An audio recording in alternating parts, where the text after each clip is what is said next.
Well, as a kid, it was really apparent that I wasn't what a boy should be, because I didn't like sports. I wasn't very rough and tumble. I didn't like hanging out with boys.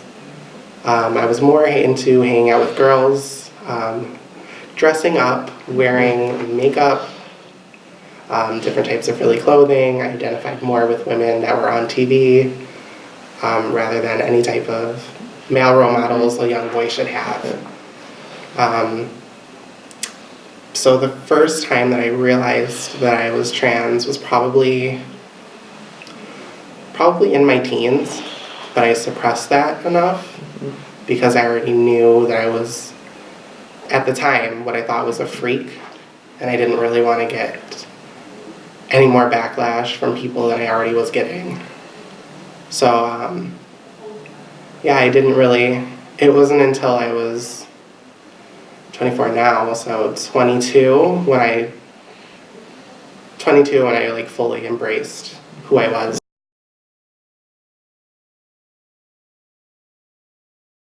Well, there's a lot of changes that come with it.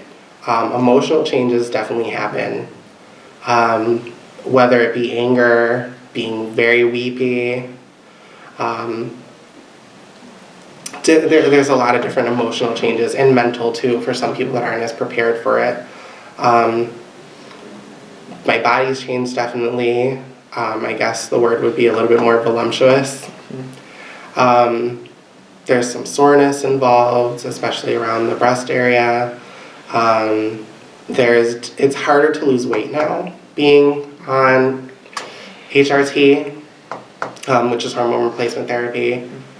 But your weight will fluctuate as you do it too. So one day I can go to the doctors and lose 5 pounds, the next day I'm there and I'm gained 6, and then all over and over.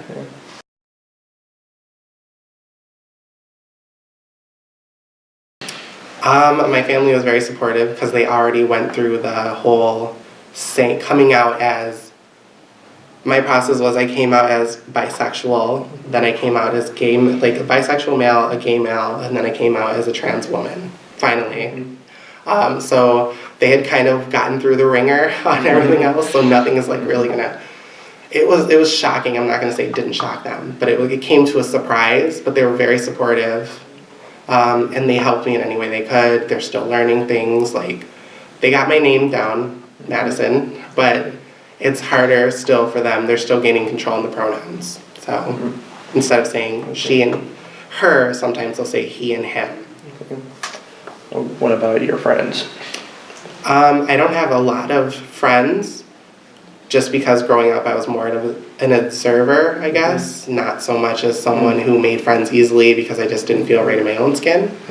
But my close friends, of course, they're like all very supportive, each and every one of them. One of my friends actually gave me the money to change my name.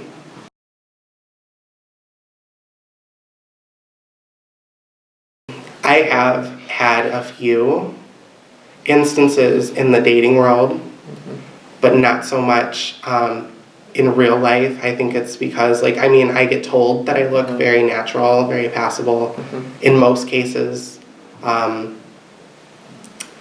I think the hardest, like, something that I know was discrimination, but I can't prove it because no one was, like, verbally abusive or said anything out loud. But when I came out at my old job, when I worked at a makeup counter, I told who was also one of the managers in the store, also was for human resources, and I told her that I was going to be transitioning soon, just because I didn't want to walk in as the old me and then come in as who I am, and then have like that be a whole thing, where she said how supportive she was. She said that it doesn't matter what I look like as long as I'm doing my job correctly, and they were already all very happy with me and my work ethic.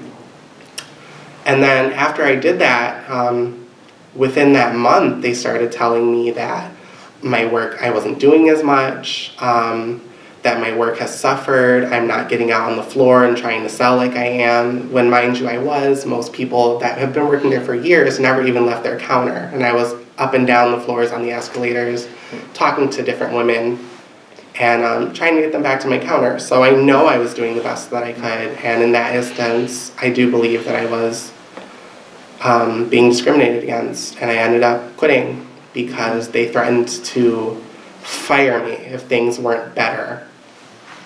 So I ended up leaving and quitting because I didn't want to deal with that. And now the job that I have now is very nice. They don't discriminate. They're very supportive. They understand different procedures and things that I have to do when I need to take time off. And I'm very lucky to have that in my life.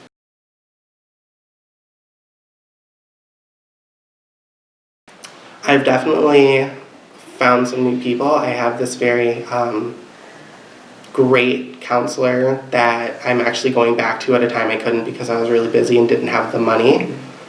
But now I'm actually going back to him, and he's very supportive. I would consider him his friend. I see him outside sometimes. Not like we hang out, but I'll see him at different places and say hello. My doctor, obviously, very supportive woman. I've met a few new friends that are very cool, I would say. People that are transitioning themselves. I've met 2 of them that I consider friends.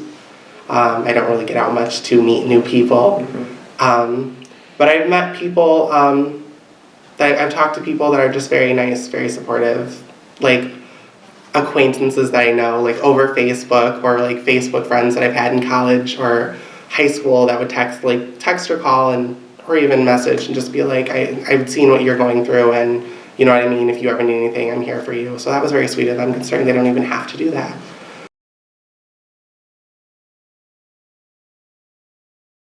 Well, my guess would be, since I'm still trying to transition, I feel like I would like, before fall of 2017, I feel like I will get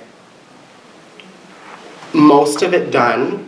But I feel like now that the way things are going, learning more about how the insurance works and how long that's going to take, and actually finding a surgeon and then travel time, I feel like my entire process will probably be done in 2018 or like towards the end of 2018. Okay. Well, it would never fully be done because I will always have to take estrogen and like testosterone blockers my entire life. But surgery-wise, everything will be done then.